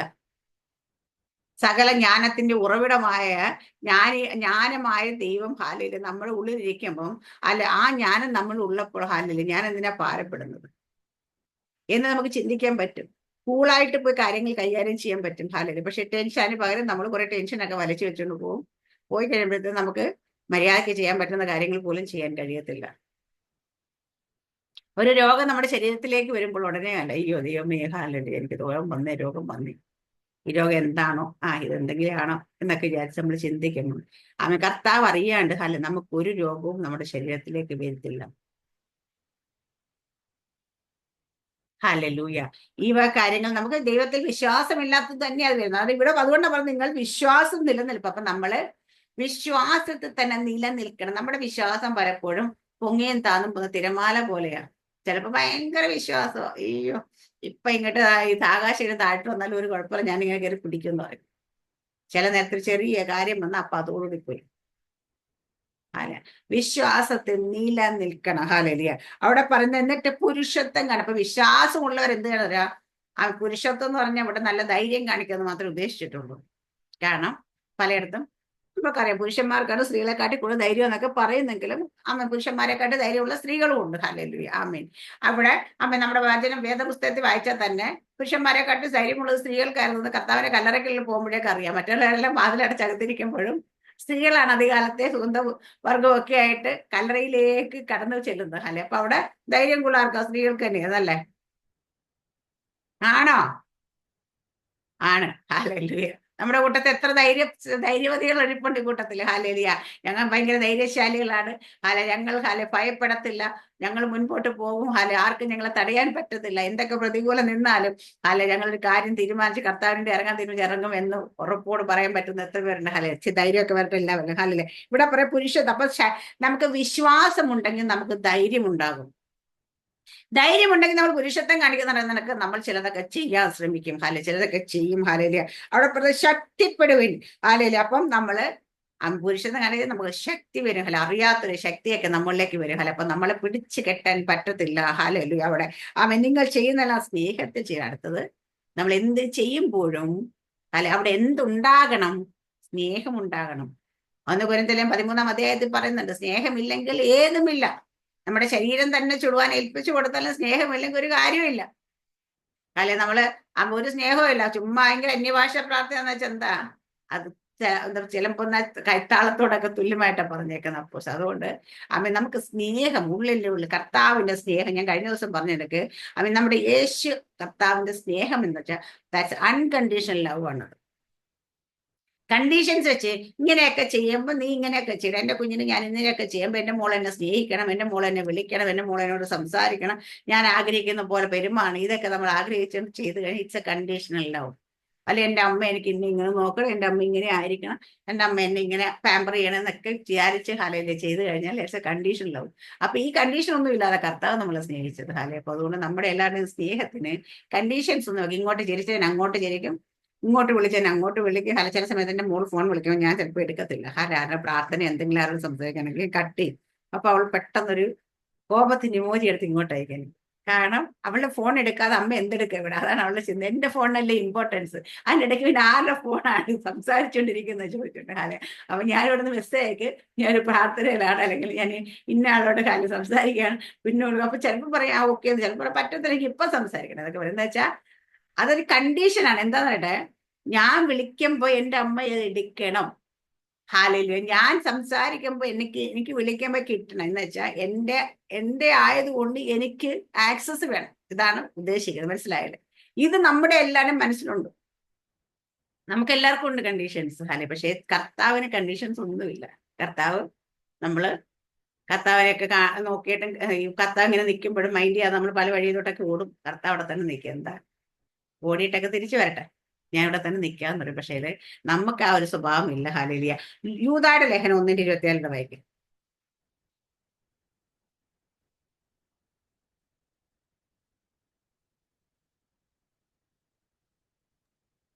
വീഴാതെ വണ്ണം നിങ്ങളെ സൂക്ഷിച്ച് തന്റെ മഹിമാ സന്നിധിയിൽ കളങ്കമില്ലാത്തവരായി ആനന്ദത്തോടെ നിർത്തുവാൻ ശക്തിയുള്ളവനും നമ്മുടെ കർത്താവായ യേശുക്രിസ്തു മുഖാന്തരം നമ്മുടെ രക്ഷിതാവായ ഏക ദൈവത്തിന് തന്നെ സർവകാലത്തിന് മുമ്പും ഇപ്പോഴും സദാകാലത്തോളവും തേജസ്സും മഹിമയും ബലവും അധികാരവും ഉണ്ടാകുമാറാകട്ടെ. ആമേൻ. ആമേൻ. അപ്പൊ ഇവിടെ വീഴാതെ വണ്ണം നിങ്ങളെ സൂക്ഷിച്ച് തന്റെ മഹിമാസന്റെ കളങ്കമില്ലാത്തവരായി ആനന്ദത്തോടെ നിർത്താൻ ശക്തിയുള്ളവന്. അപ്പൊ നമ്മൾ വീഴാതെ നിൽക്കുന്നത് നമ്മുടെ കഴിവിലോ മിടുക്കിലോ വല്ലതൊക്കെ ആണോ? ഇല്ല. കാരണം കർത്താവ് യേശുക്രിസ്തു പറഞ്ഞിട്ടുണ്ട്, എന്റെ പിതാവ് തന്നതെന്ന് ആർക്കും പിടിച്ചു പറിക്കാൻ പറ്റത്തില്ല. കാരണം പിതാവ് കൊടുത്തിട്ടുള്ളത് ആടുകൾ എന്റെ കയ്യിൽ ഇരിപ്പുണ്ട്, അതിന് ആർക്കും എന്നെ ഒന്ന് പിടിച്ചു പറിക്കാൻ പറ്റത്തില്ല കർത്താവ്. കാരണം വെച്ചാൽ പിതാവാണ് നമ്മളെ വീഴാതെ വണ്ണം നിൽക്കാനായിട്ട് സഹായിക്കുന്നത്. കളങ്കമില്ലാത്തവരെ നിൽക്കാനായിട്ട് സഹായിക്കുന്നത്. ഹല്ലേലൂയ. അപ്പൊ ആ പിതാവ് നമ്മളെ സഹായിക്കുന്നത് കൊണ്ടാണ് നമുക്ക് വീഴാൻ നമ്മളെ സൂക്ഷിച്ച് തന്റെ മഹിമാ സന്നിധിയിൽ ആ മഹത്വത്തിന് മുമ്പിൽ കൊണ്ട് നിർത്തും നമ്മുടെ ഹാല എന്താ കളങ്കമില്ലാത്തവരായി ആനന്ദത്തോടെ. അപ്പൊ കളങ്കമില്ലാത്തവരായി, അപ്പൊ കളങ്കമില്ലെങ്കിൽ നമുക്ക് എന്താ സന്തോഷത്തോടെ, ആനന്ദത്തോടെ, ധൈര്യത്തോടെ ഒക്കെ നിൽക്കാൻ പറ്റും. പക്ഷെ കളങ്കം ഉണ്ടെങ്കിലോ, ഇപ്പൊ നമ്മളുടെ എന്തെങ്കിലും ഒരു പിള്ളേരൊക്കെ ശ്രദ്ധിച്ച് എന്തെങ്കിലും ഒരു കള്ളത്തരം മിസ്റ്റേക്ക് ഒക്കെ ചെയ്തിട്ടുണ്ടെങ്കിൽ നമ്മുടെ മുമ്പ് വന്നവര് പയ്യെ മുഖം തരത്തില്ല, ഇങ്ങനെ തിരിഞ്ഞ് നടക്കും അല്ലേ? എന്താ കാര്യം? അവരുടെ ഉള്ളിലാ കള്ളത്തരം ചെയ്ത് ഇങ്ങനെ ഇരിപ്പുണ്ട് ഹാല. അപ്പൊ നേരെ നോക്കാൻ മടിയാണ്. ഹല്ലേലൂയ. അപ്പൊ ഇതുപോലെ തന്നെ നമ്മൾ കർത്താവിന് മുമ്പ് ചെന്ന് നിൽക്കുമ്പോൾ കളങ്കമില്ലാത്തവരായി മഹിമാസന ആനന്ദത്തോടെ നിൽക്കണം വെച്ചാൽ ഭയങ്കര സന്തോഷ തുള്ളിച്ചാടിയൊക്കെ മുമ്പിൽ കയറി നിൽക്കണമെങ്കിൽ അല്ലെ നമ്മുടെ ഉള്ളിൽ കളങ്കമുണ്ടാകരുത്. ഇന്നലെ എന്നോടൊരു കൊച്ച് എന്നോട് സംസാരം പറഞ്ഞു, നമ്മുടെ ആ സഹോദരി ഉണ്ടല്ലോ ആന്റി, എന്തെങ്കിലും കള്ളത്തിന് നമ്മളെ കുറിച്ച് എന്തെങ്കിലും ഏഷ്യനെയൊക്കെ പറഞ്ഞു പിന്നെ നമ്മുടെ മുഖത്ത് നോക്കത്തില്ല. കാരണം തിരിഞ്ഞു കിടക്കും. കാരണം നമ്മളെ കാണും മുഖം തരാൻ നടക്കും. അപ്പോഴേ നമുക്കറിയാം എന്തോ എവിടെയോ പോയി കൊളുത്തിയിട്ടുണ്ട്, എന്തോ ഒപ്പിച്ചിട്ടുണ്ടോ. കാരണം എന്താ പറയാ, നേരെ നോക്കാൻ പിന്നെ മടിയാ. ഉള്ളിൽ എന്താന്ന് വെച്ചാൽ നമ്മുടെ ഉള്ളിൽ കള്ളത്തിന് ഇരിക്കുകയാണെങ്കിൽ പിന്നെ അവരെ കാണുമ്പോൾ നമുക്ക് നോക്കി അയ്യോ ഇവരെ കാണാൻ കണ്ടുപിടിക്കുക, അല്ലെങ്കിൽ ഇവരെ അറിഞ്ഞു, അല്ലെങ്കിൽ ഇവരെന്തെങ്കിലും മനസ്സിലാക്കി എന്നൊരു തോന്നലുണ്ടാകും. അല്ലേ? അപ്പൊ ഈ കള്ളം പറയുമ്പോഴും കള്ളം ചെയ്യുമ്പോഴും നമുക്ക് ആനന്ദത്തോട് മഹിമാസനം നിൽക്കാൻ പറ്റത്തില്ല. അപ്പൊ അതുകൊണ്ടാണ് ഇവിടെ പറയുന്നത്, അമ്മ നമ്മൾ വീഴാതോണം സൂക്ഷിച്ച് ദൈവത്തിന്റെ മഹിമാസനം നിർത്തുവാൻ തക്കോണം. അത് ഇതാരെ സഹായിക്കും? കളങ്കമില്ലാത്ത ശക്തിയുള്ളവന് നമ്മുടെ കർത്താവ് യേശു ക്രിസ്തു മുഖാന്തരം നമ്മുടെ രക്ഷിതാവ് ദൈവത്തിന്. അപ്പൊ കർത്താവ് യേശു ക്രിസ്തു മുഖാന്തരമാണ് ദൈവം നമ്മളെ അങ്ങനെ നിർത്തുന്നത്. ദൈവം നമ്മൾ ഓരോ ദിവസവും കാത്ത് പരിപാലിക്കുന്നത്. ഹല്ലേലൂയ. അപ്പൊ നമ്മളൊക്കെ നിൽക്കുന്നതും വീഴാതെ വണ്ണം നിൽക്കാൻ നമ്മളെ സഹായിക്കുന്നതും നമ്മൾ ഇപ്പോഴും കൃപയിൽ തന്നെ ആയിരിക്കുന്നതും ഹല്ലേലൂയ ദൈവത്തിന്റെ കൃപ തന്നെയാണ്. ആ ദൈവത്തിന്റെ സ്നേഹം തന്നെയാണ്. ഹല്ലേലൂയ. ഇവിടെ നമ്മുടെ എല്ലാവരും നമ്മുടെ അപ്പോസ്തലന്മാരെല്ലാവരും എടുത്തെടുത്ത് എഴുതിയിട്ടുണ്ട്. ഹല്ലേലൂയ. നമ്മൾ ഉണർന്നിരിക്കണം, നിർമ്മതരായിരിക്കണം. നമ്മൾ പ്രാർത്ഥിക്കണം, ഉണർന്ന് പ്രാർത്ഥിക്കണം, ജാഗരിച്ച് പ്രാർത്ഥിക്കണം. കാരണം നമുക്കൊരു പ്രതിയോഗിയേ ഉള്ളൂ. ആ പ്രതിയോഗി എപ്പോഴും അവന്റെ ഉദ്ദേശം എപ്പോഴും തന്നെ ആ മഹിമാ സന്നിധി ചെല്ലുമ്പോൾ നമ്മൾ നിഷ്കളങ്കരായ അല്ലെങ്കിൽ സന്തോഷത്തോടെ നിൽക്കാനായിട്ട് ഇടയാകരുത്. അവിടെ ചെല്ലുമ്പോൾ നമ്മൾ ലജ്ജിച്ച് നിൽക്കണം. ഹല്ലേലൂയ. നമ്മൾ ഒരിക്കലും നിത്യതയിലേക്ക് കടക്കരുത്. പിശാചിന് പോരാട്ടമുള്ളത് നമ്മുടെ സമ്പത്തിനോടല്ല, നമ്മുടെ ആരോഗ്യത്തോടല്ല, നമ്മുടെ തലമുറയോടല്ല. ഇവർ ഇതിനോടൊക്കെ പോരാടുന്ന കാര്യം എന്താണെന്ന് വെച്ചാൽ, ഇതിനോടൊക്കെ പോരാടിക്കഴിഞ്ഞാൽ അവനറിയാം നമ്മൾ പോകുന്ന വഴിയിൽ നമ്മളെ തെറ്റിച്ച് കളയാൻ പറ്റും. നമ്മളെ ദൈവം വിളിച്ച പർപ്പസിൽ നമ്മളെ മാറ്റിവിടാൻ പറ്റും. നമ്മൾ ചെയ്യേണ്ട കാര്യങ്ങൾ നമ്മൾ ചെയ്യിക്കാതിരിക്കാൻ അവനെ കൊണ്ട് പറ്റും. അതുകൊണ്ട് അവനെ കുറിച്ച് പറഞ്ഞ അവൻ തന്ത്രശാലിയാണ്. ഇവിടെ എത്രയോ പേർക്ക് ജാതികളെ, എത്രയോ പേർക്ക് സമ്പത്തുണ്ട്. അവരെ കുറിച്ച് പല സമ്പന്നരാരും ഇവിടെ ഇപ്പൊ നമ്മൾ രോഗപരമായ സമ്പത്തിനെ കുറിച്ച് സമ്പന്നരാരും വിശ്വാസികളായിട്ടുണ്ടെന്ന് എനിക്ക് തോന്നുന്നില്ല. കാരണം അവിടുത്തെ കേരളത്തിലെ ഏറ്റവും വലിയ പണക്കാരനെ എടുത്താലും, ഇന്ത്യയിലെ ഏറ്റവും വലിയ പണക്കാരനെ എടുത്താലും, ലോകത്തിലെ ഏറ്റവും വലിയ പണക്കാരനെ എടുത്താലും അതൊന്നും വിശ്വാസിയല്ല അല്ലേ? ഹല്ലേലൂയ. അപ്പൊ അതിനൊന്നും അവനൊരു പ്രശ്നവും ഇല്ല. അപ്പൊ അവന്റെ ഫോക്കസ് സമ്പത്തല്ല. അവന്റെ ഫോക്കസ് രോഗം അല്ല. അവന്റെ ഫോക്കസ് എന്ന് വെച്ചാൽ നമ്മളെ ഡൈവേർട്ട് ചെയ്യുക എന്നുള്ളത് മാത്രമാണ്. ഇവിടെയാണ് ഞാൻ പറയുന്നത് നമ്മൾ ബുദ്ധിയുള്ളവരായിരിക്കണം. ദൈവം അറിയാണ്ട് എന്റെ ജീവിതത്തിൽ ഒന്നും ചെയ്യാൻ ഒന്നും വരുത്തില്ല. അതുകൊണ്ട് എന്റെ കർത്താവ് എന്റെ കൂടെ ഉണ്ടെങ്കിൽ ഇതിനെല്ലാം എനിക്ക് ജയിക്കാൻ പറ്റില്ല, ഇതൊന്നും എന്നെ തളർത്താൻ പറ്റത്തില്ല, ദൈവം അനുവദിച്ചു കൊടുക്കുക, ഇതൊന്നും എന്റെ ജീവിതത്തിൽ വരുത്തില്ല എന്ന് നമ്മുടെ ഉള്ളിലൊരു ബോധ്യം വന്നു കഴിഞ്ഞാൽ നമ്മൾ അതിനോടുള്ള ചിന്തകളും ആകുലതകളും എല്ലാം എടുത്ത് മാറ്റിവെക്കും. കാരണം എന്റെ ദൈവം സർവശക്ത ദൈവത്തിന്റെ അപ്പുറത്തായിട്ട് ഒരു ഫോഴ്സും ഒരു ശക്തിയും ലോകത്തിലില്ല. ആ ദൈവ മഹത്വത്തിന്റെ പ്രത്യാശ ക്രിസ്തു എന്നിലാണ് ഇരിക്കുന്നതെങ്കിൽ നമ്മളുടെ നമ്മൾ നടക്കുന്നിടത്ത് നമ്മൾ ആണ് ഏറ്റവും ജയാളിയായിട്ട് ഏറ്റവും ശക്തരായിട്ട് ഈ ഭൂമിയിൽ നിൽക്കേണ്ടത്.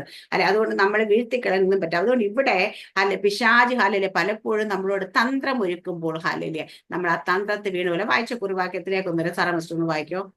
ലൂക്കോസ് 21:36. ഹല്ലേലൂയ. സ്തോത്രം, സ്തോത്രം, സ്തോത്രം.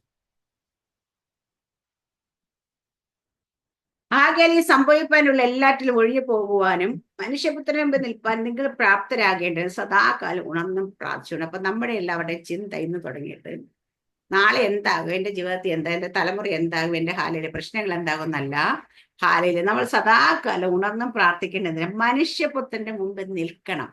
അതിന് നമ്മൾ പ്രാപ്തരാകണം. അവിടെ ചെന്ന് നിൽക്കുമ്പോൾ ലജ്ജിച്ച് നിൽക്കാൻ ഇടയാകരുത്. അവിടെ ചെന്ന് നിൽക്കുമ്പോൾ ഹാലിലെ നമ്മൾ തള്ളപ്പെടുവാൻ ഇടയാകരുത്. അവിടെ ചെന്ന് നിൽക്കുമ്പോൾ ഹാലിലെ നമ്മൾ ഹാലിലെ ഭൂമിയിലേക്ക് നമ്മൾ അയച്ച പർപ്പസ് പൂർത്തിയാക്കാതെ ചെന്ന് നിൽക്കല്ലേ. അമ്മ പൗലോസപ്പോസ്തലൻ നല്ല പൊറുപ്പൊരുതി ഓട്ടം തികച്ച് വിശ്വാസം കാത്ത് ഇനി ജീവന്റെ കിരീടം എനിക്ക് പ്രാപിക്കണം എന്ന് പറയാം. അതുപോലെ നമ്മളെ ഭൂമിയിലേക്ക് ആക്കിയ പർപ്പസ് എന്താണ്? ആ വേല തികച്ച് തന്നെ ഹാലയിലുയ അമ്മ കർത്താവിന്റെ സന്നിധിയിൽ ചെന്ന് നിൽക്കാൻ നമുക്ക് കഴിയണം. അതിനു വേണ്ടി ആയിരിക്കണം നമ്മുടെ പ്രാർത്ഥനകൾ, അതിനു വേണ്ടി ആയിരിക്കണം നമ്മൾ ഹാല ഉണർന്നിരിക്കേണ്ടത്, അതിനുവേണ്ടി ആയിരിക്കണം നമ്മൾ ഹാലേലി എന്താ പറയാ സദാകാലം ഉണർന്നും പ്രാർത്ഥിച്ചുകൊണ്ടിരിക്കേണ്ട ഹാലേലി. അപ്പം ഇതിനു വേണ്ടി നമ്മൾ ഫോക്കസ്ഡ് ആവുകയാണെങ്കിൽ ഹാലേലി അവൻ ഹാലയിൽ ലജ്ജിച്ചു പോകത്തുള്ളൂ. നമ്മൾ ഈ ഫോക്കസ് നമ്മളിന്ന് വിട്ടിട്ട് നമ്മൾ പലതിനും വേണ്ടി ഹാലേലി ഇന്ന് ഫോക്കസ്ഡ് ആകുന്നതുകൊണ്ടാണ് അവൻ ജയിച്ചു നിൽക്കുന്നത്. ഇപ്പോൾ നമ്മുടെ ജീവിതത്തിന് ഒരിക്കലും പിശാചിനെ ജയിക്കാൻ ഇട കൊടുക്കരുത് ഹാലേലി. അവന്റെ തന്ത്രങ്ങളെ അറിയാത്തവരല്ല നമ്മൾ അവന്റെ തന്ത്രങ്ങളോട് നമ്മൾ എതിർത്ത് നിൽക്കണം ഹാലേലി. ആ പിശാചിനോട് നിങ്ങൾ എതിർത്ത് നിൽക്കുക, എന്നാൽ അവൻ നിങ്ങളെ വിട്ട് ഓടിപ്പോകും ഹാലേലി. പിശാചിനെ എതിർത്ത് നിൽക്കണം പറയുമ്പോൾ തന്നെ തൊട്ട് താഴത്തെ വാക്യങ്ങൾ നമ്മൾ പഠിക്കണം. നമ്മൾ തന്നെ താഴ്ത്തണം ഹാലേലിയ. നമ്മൾ ഹാലേലിയ ദൈവസന്നിധി താഴണം, ദൈവത്തോട് അടുത്ത് വേണം, എന്നിട്ട് വേണം അവനോട് എതിർത്ത് നിൽക്കാൻ വേണ്ടി. നമ്മൾ ദൈവത്തിന് സന്നിധി താഴാതെയും നികളത്തോടുകൂടി നടന്നിട്ടും പിശാചിനെ എതിർത്ത് അവൻ പോകത്തില്ല. അപ്പൊ നമ്മൾ നമ്മളെ തന്നെ ഒന്ന് ക്രമീകരിച്ച് ഹാലേലിയ നമ്മൾ ദൈവസന്നിധി താഴ്ത്തി ഹാലേലിയ ദൈവത്തോട് അടുത്ത് നിന്ന് എപ്പോഴും നമ്മൾ മഹിമാസനം നിൽക്കുന്നതിനെ കുറിച്ച് ചിന്തിച്ചുകൊണ്ട് അവിടെ ചെന്ന് നിൽക്കുമ്പം ഹാലേലിയ നമ്മൾ ഇവിടെ കേസത്തെ ചെയ്യുന്നതും പറയുന്നതും ഒക്കെ അങ്ങോട്ട് വരും അതൊക്കെ ഓർത്ത് ദൈവസന്നിധിയിൽ ഹാലേലിയ നമുക്ക് എങ്ങനെയായാലും നമ്മുടെ നിത്യത നമ്മൾ മുറുകെ പിടിച്ചോണം. ഈ ഭൂമി എന്തെങ്കിലുമൊക്കെ സമ്പത്ത് പോയി പൊക്കോട്ടെ, ജോലി പോയി പൊക്കോട്ടെ, ആരോഗ്യം പോയി പൊക്കോട്ടെ, ഒക്കെ പോയി എനിക്ക് എന്റെ നിത്യത എനിക്ക് വേണം ഇതിനെ മുറുകെ പിടിച്ചുകൊണ്ടായിരിക്കണം. ഇന്ന് തുടങ്ങി നമ്മുടെ മനസ്സിലേക്ക് ഹൃദയത്തിൽ എപ്പോഴും നിങ്ങളുടെ പ്രാർത്ഥനയിൽ ഒരു നേരമെങ്കിലും നിങ്ങൾ ഓർത്ത് പ്രാർത്ഥിക്കണം, കർത്താവേ നിത്യതയിൽ എനിക്ക് നിൽക്കാൻ പറ്റുന്ന എന്റെ നിത്യത എനിക്ക് നഷ്ടപ്പെടല്ലെന്ന്. ഈ പ്രാർത്ഥന നമ്മുടെ ഉള്ളിൽ നിന്ന് വരണം. ഈ ദിവസങ്ങൾ അതിനുവേണ്ടി പ്രാർത്ഥിക്കുക, പോരാടുക. ദൈവം എല്ലാവരെയും വചനത്തെ അനുഗ്രഹിക്കും. പറയട്ടെ. ആമേൻ. സ്തോത്രം. God bless you.